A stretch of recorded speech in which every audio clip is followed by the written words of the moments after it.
أن أبا عبد الله عليه السلام كان رسول الله صلى الله عليه وآله وسلم ينفق في الطيب أكثر مما ينفق في الطعام. Dans Al-Kafi Khoulayni rapporte de l'imam al-Sadiq alayhi salam que le prophète dépensait dans le parfum plus qu'il ne dépensait dans la nourriture. Un autre hadith de l'imam Sadiq alayhi salam nous dit que le parfum est une des pratiques des messagers. Assalamu alaikum wa rahmatullahi wa barakatuh.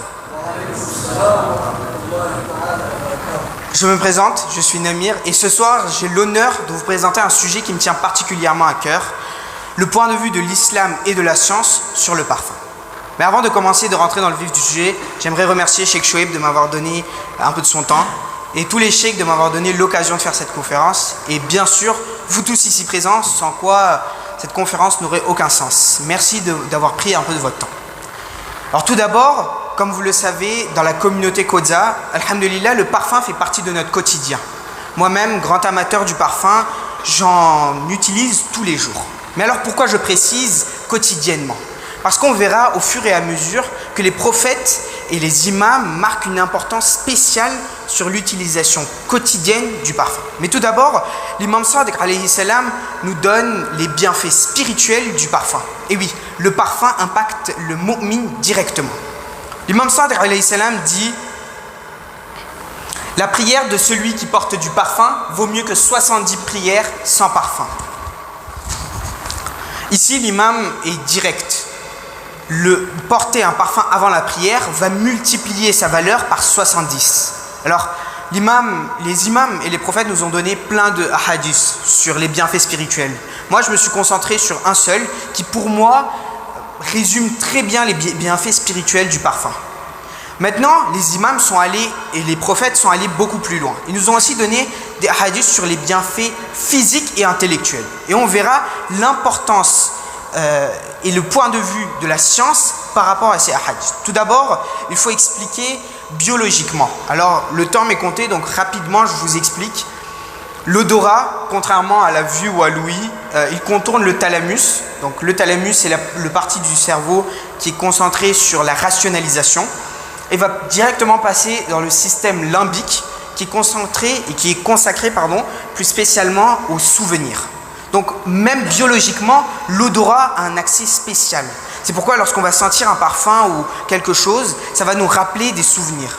Les scientifiques ont appelé ça l'effet de la Madeleine de Proust. Maintenant, on verra ce que l'imam Sadiq alayhi salam nous dit. Tout d'abord, l'imam nous dit « La bonne odeur fortifie le cœur ». Ici, l'imam ne parle pas de cœur juste en tant qu'organe. Non, il parle là d'un bien-être psychologique. Il dit la bonne fragrance fortifie le bien-être psychologique. Et en 2020, une étude a démontré que l'utilisation de parfums comme la lavande, la rose ou le safran réduirait le niveau de cortisol de manière considérable. Une réduction de 38% du niveau de cortisol, qui est l'hormone du stress. L'imam Sadiq alayhi salam nous a dit ou écrit ce hadith il y a des centaines d'années. Et c'est que récemment, la science arrive à approuver, à confirmer ce que l'imam nous a dit.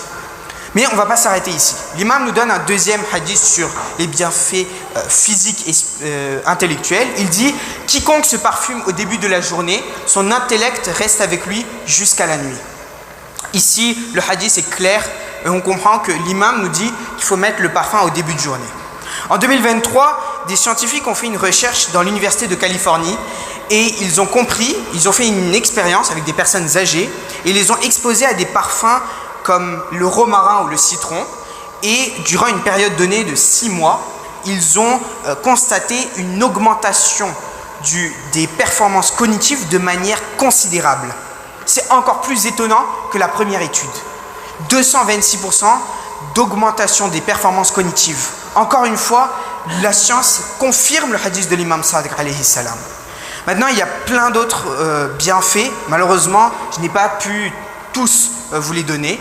Mais il y a une partie qui pour moi est très importante, l'éthique du parfum, commerce et spiritualité dans la tradition chiite.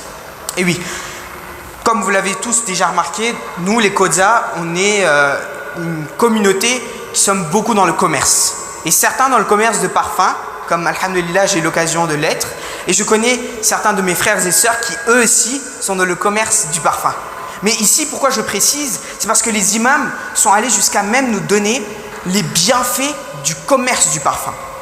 Mais avant tout, il faut savoir que lors de cette conférence, tous les hadiths sont des hadiths chiites qui viennent principalement de Al-Kafi ou de Biharul Anwar, des livres chiites les plus certifiés qu'on a et les plus fiables qu'on a aujourd'hui.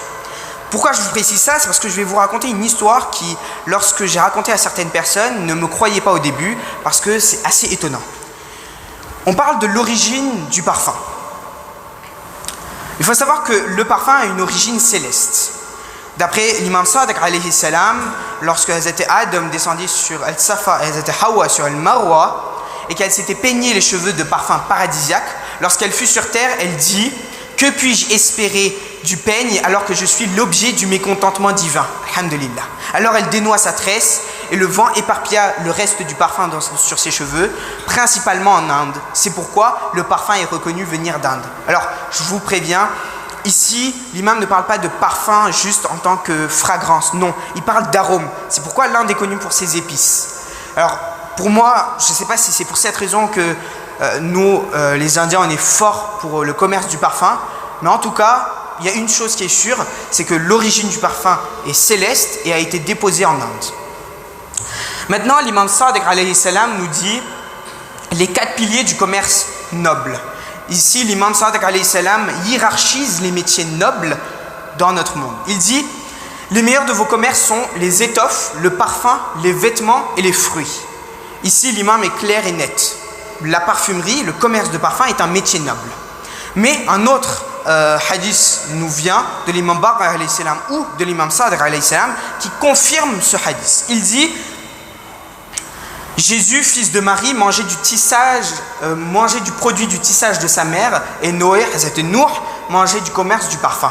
Ici, on comprend directement. Les parents de Hazrat Nuh étaient dans le commerce de parfum. C'est un métier prophétique et un métier noble. Pour finir sur le commerce du parfum, j'aimerais vous donner un dernier hadith de notre prophète. Allahumma salli ala Muhammad. Un hadith qui pour moi pourrait bien résumer tous les bienfaits du commerce du parfum. Le prophète nous dit, celui qui vend du parfum est comme s'il vendait du basilic du paradis, al-rayhan. Ici, le prophète nous dit très clairement, vendre du parfum, c'est comme vendre quelque chose de paradisiaque. Si on combine tout ce que nos imams ont dit et de notre prophète, on comprend que le commerce de parfum est un métier noble, prophétique et d'origine céleste qui viendrait du paradis. Maintenant, les imams sont allés encore plus loin. Après nous avoir donné les bienfaits spirituels, physiques, intellectuels et les bienfaits du commerce, ils sont jusqu'à aller nous donner l'éthique du parfum, la fréquence d'utilisation. Tout d'abord, comme on l'a cité avant, l'imam Sadiq alayhi salam nous dit qu'il faut porter le parfum juste avant la prière, ce qui multipliera par 70 sa valeur. Mais aussi, l'imam Sadiq nous dit qu'il faut se parfumer au début de la journée. Alors, là, l'imam est très clair. Avant la prière et au début de la journée. L'imam Kadhim alayhi salam nous donne un autre hadith sur la fréquence d'utilisation. L'imam Kadhim alayhi salam hiérarchise. Il dit « Il ne convient pas à l'homme de délaisser le parfum chaque jour, s'il ne peut pas un jour sur deux, s'il ne peut pas au moins chaque vendredi, mais qu'il ne l'abandonne jamais. » Si ce soir j'ai eu l'occasion de faire cette conférence un jeudi soir, ce n'est pas par pur hasard, j'ai décidé. Et demain, comme vous l'avez remarqué, on est vendredi. Alors, je sais que cette conférence ne va pas tous vous marquer, mais j'espère que certaines personnes vont la garder le plus longtemps dans leur mémoire. Parce que demain, c'est vendredi et on se voit tous ensemble. Et si on fait un récapitulatif de tout ce que nos imams ont dit et d'un autre hadith de l'imam Sadiq alayhi salam qui dit lorsqu'il jeûnait, il mettait du parfum et il dit que le parfum est le cadeau du jeûneur. Alors, demain, c'est un vendredi du mois béni de Ramadan et c'est une occasion incroyable que Dieu nous donne pour se parfumer. Car demain, c'est vendredi, comme l'a dit l'imam Kadhim alayhi salam. On pourra le mettre avant la prière de Jum'a et on peut le mettre au début de la journée et durant le mois béni de Ramadan. Ici, Dieu nous a donné une chance incroyable de gagner le plus possible de sawab. Maintenant, je vais me concentrer sur les parfums recommandés dans l'islam et les parfums recommandés par l'imam. L'imam Sadiq alayhi salam nous dit: les parfums sont le musc, l'ambre gris, le safran et le bois d'aloe qu'on appelle aujourd'hui le oud. Alors j'ai besoin de prendre une petite aparté sur ces produits-là. Ces ingrédients aujourd'hui dans la parfumerie contemporaine et moderne ne sont plus du tout utilisés pour diverses raisons, notamment le fait que ces ingrédients sont des ingrédients très compliqués à manier. Aujourd'hui on utilise des synthèses chimiques parce que, comme on a vu précédemment, le citron pourrait augmenter les performances cognitives, mais le citron est très volatile, donc il ne tient pas sur la peau. Donc les parfumeurs ont trouvé une synthèse chimique et ont contourné ce problème. Donc à l'état naturel, on ne trouve plus ces ingrédients-là. Mais en plus, ce sont des ingrédients très chers et très rares. Par exemple, le musc vient de l'animal. Aujourd'hui, par respect envers l'environnement et les animaux, les parfumeurs ont décidé d'arrêter d'utiliser le musc. L'ambre gris est aujourd'hui interdit parce qu'il vient du cachalot. Et pareil, par respect, ils ont décidé d'arrêter d'utiliser l'ambre gris. C'est pourquoi on change par l'ambre jaune qui vient plus d'une origine végétale. Le safran est l'une des épices les plus chères qu'on a aujourd'hui, voire la plus chère. Et pour finir, le oud, qu'on voit ici, le bois d'aloe, c'est un bois spécial dont on met un champignon et on laisse pourrir ce bois. Et après des années, il va sécréter une odeur. Alors, il faut savoir qu'aujourd'hui, le bois qu'on voit dans nos parfums, ce n'est pas du bois naturel. Parce qu'un vrai bois d'aloe, du vrai oud, les prix peuvent aller à des centaines de milliers d'euros. Alors aujourd'hui, plus personne n'utilise du bois, du oud naturellement et directement dans leur parfum.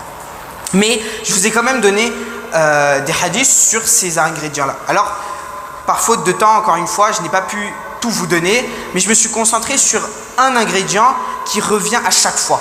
Tous les imams et le prophète se sont mis d'accord que c'est le meilleur parfum, le musc. Le prophète Muhammad sallallahu alayhi wa sallam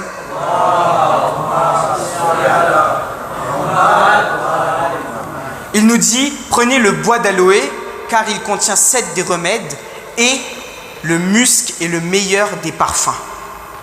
Et aussi, tous les imams ont un point commun, ils mettaient tous du musc. L'imam Rida alayhi salam, lorsqu'il mettait du bois d'aloe, du oud, lorsqu'il portait du oud, il mettait toujours du musc à la fin. Tous les imams mettaient du musc dans leur parfum. Pourquoi? Parce que c'est un des parfums les plus recommandés. Le musc est tellement recommandé que c'est le seul parfum à être évoqué directement dans le Coran. Dans Surat Al-Mutaffifin, le verset 26, Allama Tabatabai nous interprète ce verset et il dit: le sceau du breuvage paradisiaque est fait de musc. Là, c'est assez clair. Le musc est un ingrédient des plus nobles que Dieu nous a donné. On en parle, l'imam Ali alayhi salam en parle même dans le Nahjul Balagha. Alors, j'aimerais prendre un petit temps pour vous expliquer scientifiquement leurs bienfaits. Alors le safran est très connu pour ses effets, notamment c'est un antidépressif, et il est très utilisé pour le sommeil. Mais voilà, on est tous ce soir fatigués, alors je vais faire simple et je vais vous donner un point commun de tous ces 4 ingrédients, scientifiquement leurs bienfaits. Ces 4 ingrédients ici sont tous utilisés en tant que relaxants. Ils sont tous connus scientifiquement pour être des relaxants. Alors, je sais que malheureusement, on ne pourra pas les utiliser à l'état naturel, comme j'ai dit, mais je pense que les synthèses chimiques gardent un minimum de leurs bienfaits et l'utiliser reste toujours bien, comme l'a dit nos imams, même si ça reste des synthèses chimiques, aujourd'hui, il est important de mettre du parfum. Alors, j'arrive vers la fin de ma conférence. Et encore une fois, j'aimerais remercier Cheikh Chouaib de m'avoir généreusement donné un peu de son temps, à tous mes cheikhs qui m'ont donné la chance et à tous ici présents d'avoir pris un peu de votre temps. Écoutez, demain c'est vendredi, j'espère que j'ai impacté peut-être une personne sur le nombre de personnes qu'il y a ici et que demain, vendredi, Inch'Allah, on se voit tous vêtus de nos meilleurs habits et de notre meilleur parfum et Inch'Allah, On se verra demain. J'aimerais terminer cette conférence avec un hadith déjà mentionné de l'imam Sadiq alayhi salam, qui disait que lorsqu'il jeûnait, il mettait du parfum et que le parfum est le cadeau du jeûneur. Merci beaucoup. Si vous avez des questions, je suis disponible à la fin.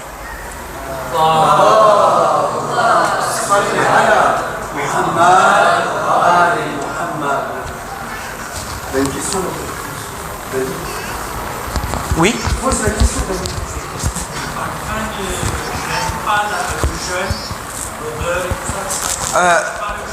Alors, je vais être assez franc avec vous. Je n'ai pas fait de recherche directe sur cette question-là.